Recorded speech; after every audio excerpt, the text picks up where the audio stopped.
सब लोग चर्चा कर रहे हैं दिल्ली की कानून व्यवस्था के ऊपर, और ये चर्चा करनी पड़ रही है और सभी विधायकगण इसके बारे में बहुत चिंतित हैं। आज से 10 साल पहले दिल्ली के लोगों ने हमें जिम्मेदारी दी थी कि केजरीवाल जी आप स्कूल बनाओ, केजरीवाल जी आप अस्पताल बनाओ, केजरीवाल जी आप बिजली ठीक करो, केजरीवाल जी आप पानी ठीक करो, सड़कें ठीक करो। हमने अपनी जिम्मेदारी पूरी करी। हमने स्कूल अच्छे कर दिए, हमने अस्पताल अच्छे कर दिए, दवाइयाँ ठीक कर दी, हमने बिजली ठीक कर दी, हमने कई इलाकों में पानी ठीक किया, कईयों में बाकी है, वो भी कर रहे हैं। लेकिन एक सुधार की ओर बढ़ रहा है सब कुछ।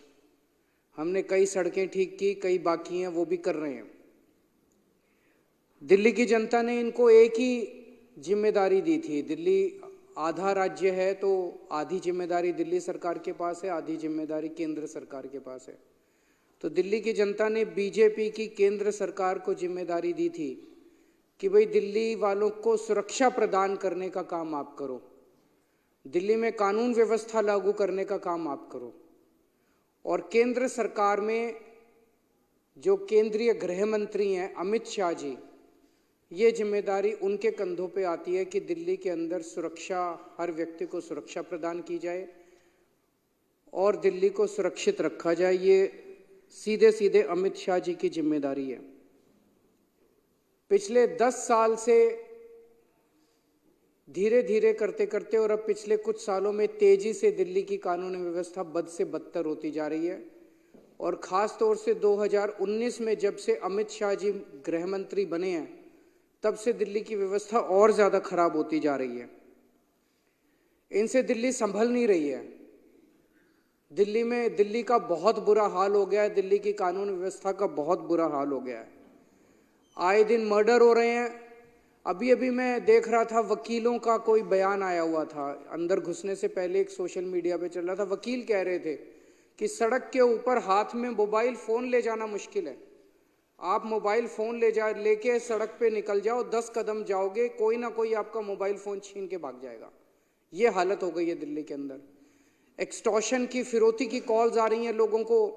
ओपन गैंग वॉर, खुलेआम शूट आउट चल रहे हैं। जो फिल्मों में देखा करते थे वो आज दिल्ली का हाल हो गया है। खुलेआम शूट आउट चल रहे हैं, फिरौती की कॉल आ रही है, किडनैपिंग्स हो रही हैं दिल्ली के अंदर। महिलाओं के का किडनैप करके बलात्कार कर देते हैं, मर्डर कर देते हैं। मैं ये एक अखबार लेके आया हूँ, ये बहुत नामी गिरामी अंग्रेजी का अखबार है देश का। ये पूरा इसके अंदर ये दिल्ली की कानून व्यवस्था को लेके छपा हुआ है। गैंग्स एंटर द नेबरहुड, आपके पड़ोस में गैंग वॉर शुरू हो गए हैं। इसमें अगर आप 3-4 ही रोंगटे खड़े हो जाएंगे ये पढ़ के। 13 सितंबर को ग्रेटर कैलाश दिल्ली की सबसे, मैं कहूंगा, संभ्रांत अमीर कॉलोनी है। ग्रेटर कैलाश में 13 सितंबर को 10:30 बजे रात को एक जिम ओनर नादिर शाह, जो कि बहुत बड़ा बिजनेसमैन था, उसको कथित तौर पे लॉरेंस बिश्नोई के एसोसिएट्स ने गोली मार के उसकी सरेआम सड़क के ऊपर हत्या कर दी। 20 सितंबर को ही ग्रेटर कैलाश में एक म्यूजिक कंपोजर था अमन बत्रा, उसको एक लॉरेंस बिश्नोई के कथित तौर पे एक एसोसिएट की कॉल आई 5 करोड़ रुपए फिरौती डिमांड करते हुए। सितंबर के महीने में इस सैनिक फॉर्म्स में गोदारा कॉल्स अ बिल्डर इन सैनिक फॉर्म्स, गोदारा गैंग का कोई आदमी सैनिक फॉर्म्स में एक बिल्डर को कॉल करता और 5 करोड़ रुपए की फिरौती मांगता और कहता नहीं तो उसके कॉन्सिक्वेंसेस बहुत खतरनाक होंगे। 30 सितंबर को वसंत विहार में real estate developer gets a WhatsApp call from a man claiming to be US based gangster and Lawrence Bishnoi associate Goldy Brar, और 2 करोड़ रुपए की फिरौती मांगी जाती है उस रियल एस्टेट डेवलपर से। 26 सितंबर को नारायणा में 20 राउंड ऑफ बुलेट्स चलते हैं एक लग्जरी कार शोरूम में। और शूटर्स पीछे अपने एक नोट छोड़ जाते हैं जिसमें लिखा होता है भाऊ गैंग।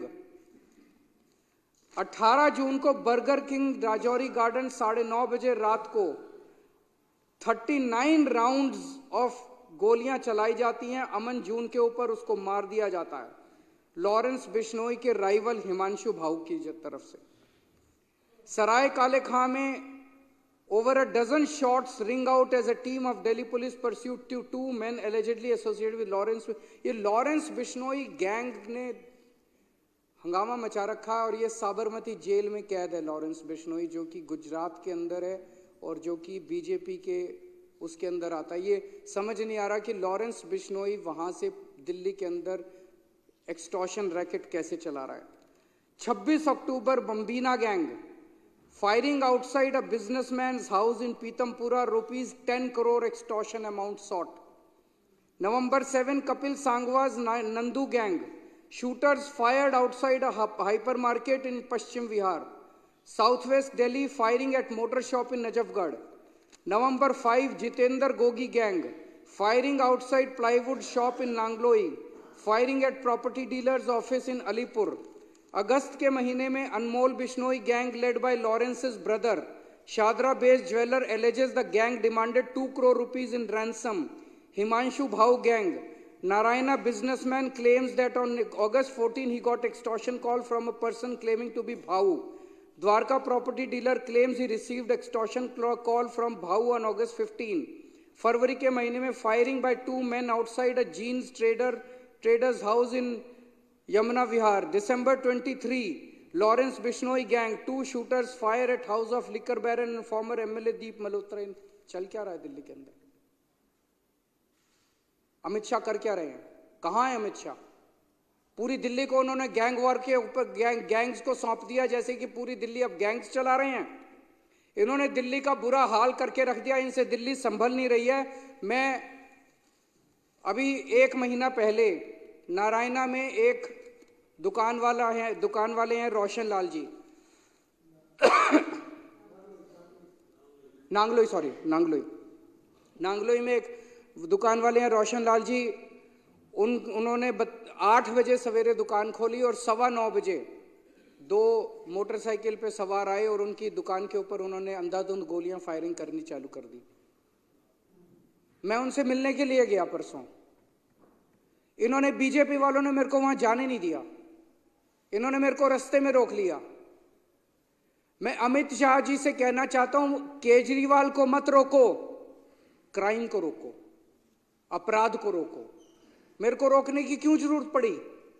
इसलिए जरूरत पड़ी क्योंकि ये छुपाना चाहते हैं, ये अपराध छुपाना चाहते हैं, ये क्राइम छुपाना चाहते हैं। अगर इन्होंने सही काम किया होता, क्या जरूरत थी मेरे को रोकने की? आज इन्होंने पूरी दुनिया के अंदर, आज दिल्ली को गैंगस्टर कैपिटल के नाम से जाना जाता है पूरी दुनिया के अंदर। कौन आएगा दिल्ली के अंदर अगर इस तरह से पूरे दिल्ली के अंदर गैंगस्टर खुलेआम घूमेंगे? और ये उनके घर के कुछ, अमित शाह जी के घर के चंद किलोमीटर के दायरे में हो रहा है, 20 से 30 किलोमीटर के दायरे के अंदर हो रहा है। गोविंदपुरी में 23 नवंबर को पुलिस कांस्टेबल किरण पाल, 28 साल का किरण पाल था, उसकी चाकू गोद के हत्या कर दी गई अमित शाह जी के घर से 13 किलोमीटर की दूरी पे। 31 अक्टूबर को फर्श बाजार में गैंग वॉर हुआ जिसमें 2 लोग मारे गए शूटिंग में, 14.5 किलोमीटर अमित शाह जी के घर से दूरी पे। 21 अक्टूबर को करोल बाग में एक महिला को किडनैप करके उसका बलात्कार कर दिया गया, मात्र 9 किलोमीटर की दूरी अमित शाह जी के घर से। आज हर बिजनेसमैन और हर महिला डरे हुए हैं। बिजनेसमैन के साथ मॉडस ऑपरेंडी ये है कि पहले उसके पास कॉल आती है, उसको कहा जाता है इतने पैसे यहां पहुंचा दे, और खबरदार, ये जो मैं बता रहा हूं ये तो वो सारे आंकड़े हैं जो पुलिस के रिकॉर्ड में हैं। इससे 3-4 गुना आंकड़े तो वो होंगे जो पुलिस को बताए ही नहीं बिजनेसमैन ने। किसके पास कॉल आती है और उसको कहा जाता है इतने करोड़ रुपए वहां पहुंचा दे और पुलिस को मत बताइए, खबरदार जो पुलिस को बताया तो तेरे फलाने को मार देंगे। आधे से ज्यादा लोग तो बताते ही नहीं है। और फिर अगर वो पैसे ना पहुंचाए तो अगले दिन उसकी दुकान के ऊपर कोई फायरिंग करने पहुंच जाता है। पूरे दिल्ली के अंदर एक ऐसी साइकिल बन गई है, बिजनेसमैन बिजनेस छोड़ के दिल्ली के बाहर जा रहे हैं, बच्चे बेरोजगार हो रहे हैं, और जो बच्चे बेरोजगार हो रहे हैं वो अब इन शूटरों और गैंगस्टर्स के साथ ज्वाइन करते जा रहे हैं।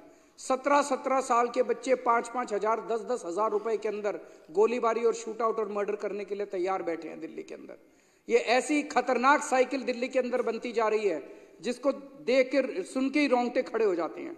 और ये लॉरेंस बिश्नोई कौन है? अमित शाह जी को बताना पड़ेगा कि लॉरेंस बिश्नोई को क्या भारतीय जनता पार्टी ने खुलेआम संरक्षण दे रखा है। वो केवल भारत नहीं, पूरी दुनिया के अंदर वहां से पूरे अपना सारा काम चला रहा है साबरमती जेल से। कैसे चला रहा है वो? उसको क्या क्या सुविधाएं दी जा रही है साबरमती की जेल के अंदर? दिल्ली के अंदर वो कर रहा है, कनाडा के अंदर कर रहा है, अमेरिका के अंदर कर रहा है, पूरी दुनिया के अंदर वो अपना कारोबार चला रहा है। कैसे चला रहा है वो? क्या उसे बीजेपी का संरक्षण मिला हुआ है? अमित शाह जी को जवाब देना पड़ेगा कि अपराधी इतना बेखौफ क्यों हो गए हैं। अभी थोड़े दिन पहले उन्होंने मीटिंग ली दिखावा करने के लिए दिल्ली पुलिस के अफसरों की। पिछले शुक्रवार को आए थे यहां पे दिल्ली पुलिस के हेडक्वार्टर पे, आके कहते हैं जीरो टॉलरेंस करना है। कहां जीरो टॉलरेंस? अब ये भाषणबाजी से काम नहीं चलेगा। जीरो टॉलरेंस कहां? जीरो टॉलरेंस है? पूरी दिल्ली के अंदर गैंगस्टर्स का राज हो गया है। एक बिजनेसमैन ने बताया कि जब अपना सालाना वो बनाते हैं, अब उन्होंने प्रोटेक्शन मनी भी अपना डालना चालू कर दिया। साल का अकाउंट बनाते हैं ना ये बेचारे, अपना प्रोटेक्शन मनी भी डालना चालू कर दिया है। एक ग्रेटर कैलाश का एक व्यापारी है, उसने बताया उनका पुश्तैनी धंधा था, बाप दादा परदादा का धंधा था। इतनी फिरौती की कॉल्स आई, इतनी फिरौती की कॉल्स आई, बंद कर दिया उन्होंने धंधा। कैसे लोग धंधा करेंगे दिल्ली के अंदर? कैसे लोग जिएंगे दिल्ली के अंदर?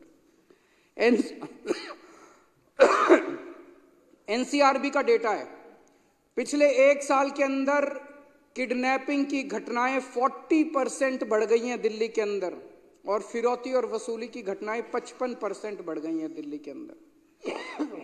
बिश्नोई गैंग, भाऊ gang, Nandu gang, Bawana gang, Gogi gang, Tajpuriya gang, महल गैंग, लगभग दर्जन भर गैंग दिल्ली के अंदर है। कोई बता रहा था इन्होंने अपने एरिया बांटे हुए हैं, पता नहीं एरिया बांटे हुए हैं क्या इन्होंने किया हुआ है, लेकिन पूरी दुनिया को पता है, सारे अखबार वालों को पता है क्या चल रहा है। अमित शाह जी को नहीं पता कि दिल्ली में क्या चल रहा है। अमित शाह जी सोए में मूक बन के देख रहे हैं। वो सैकड़ों शूटर खुलेआम घूम रहे हैं, कोई डर नहीं है। शूटिंग करते हैं, वीडियो बनाते हैं, वीडियो बना के उस पर सोशल मीडिया पे डालते हैं, लोगों को डराने के लिए, खौफ पैदा करने के लिए, दहशत पैदा करने के लिए, और खुलेआम चुनौती दे रहे हैं दिल्ली पुलिस को, खुलेआम चुनौती दे रहे हैं अमित शाह को, जो करना है कर लो। और ये चुप बैठे हैं, कुछ नहीं कर रहे। किसके पास जाए दिल्ली की जनता? सुरक्षा किससे मांगे दिल्ली की जनता? 28 सितंबर को 24 घंटे में 3 अलग अलग जगह गोलीबारी की घटनाएं घटी हैं दिल्ली के अंदर। 3 अलग अलग जगह गोलीबारी की घटनाएं। नरैना में कार शोरूम के अंदर गोलीबारी की घटना घटी, साउथ वेस्ट दिल्ली में एक होटल के अंदर गोलीबारी की घटना घटी, एक मिठाई की दुकान के अंदर गोलीबारी की घटना घटी। चल क्या रहा है दिल्ली के अंदर? 11 गैंग सक्रिय हैं। व्यापारियों ने साउथ वेस्ट दिल्ली ले लो, द्वारका ले लो, ग्रेटर कैलाश ले लो, अलीपुर ले लो, नांगलोई ले लो, ऐसे लगता है जैसे इन्होंने अपने इलाके बांट रखे हैं। नवंबर के फर्स्ट वीक में 7 अलग अलग इंसिडेंट्स हुए हैं जिसमें करोड़ों रुपए की फिरौती मांगी गई है। पुलिस रिकॉर्ड के मुताबिक अभी तक इस साल में 160 फिरौती की कॉल आ चुकी है, जो कि लगभग हर दूसरे दिन एक कॉल आ रही है, हर दूसरे दिन एक फिरौती की कॉल आ रही है। और दिल्ली पुलिस के अपने रिकॉर्ड्स के हिसाब से पिछले साल से डबल हो गई है ये घटनाएं। तो अमित शाह जी से मैं कहना चाहता हूं, ये जीरो टॉलरेंस के खोखले भाषणों से काम नहीं चलेगा। जब दिल्ली को सुरक्षा की जरूरत थी तब अमित शाह जी राजनीति कर रहे थे। जब दिल्ली के व्यापारियों को सुरक्षा की जरूरत थी तब अमित शाह जी खोखले वादे कर रहे थे। और जब हमारी दिल्ली की माएं गैंगवार में अपने बच्चों को खो रही थी तो अमित शाह जी जाके चुनावी रैलियां अटेंड कर रहे थे। मैं उनसे पूछना चाहता हूं, अमित शाह जी आप किस चीज का इंतजार कर रहे हो? कितनी और मौत के बाद आप जागोगे? कितने और व्यापारी दिल्ली छोड़ के जाएंगे जिसके बाद आपकी नींद खुलेगी? अब दिल्ली की जनता सुरक्षा के लिए किसके पास जाए? या तो आप जाग जाओ या दिल्ली की जनता को फिर कुछ करना पड़ेगा आपको जगाने के लिए। बहुत बहुत शुक्रिया।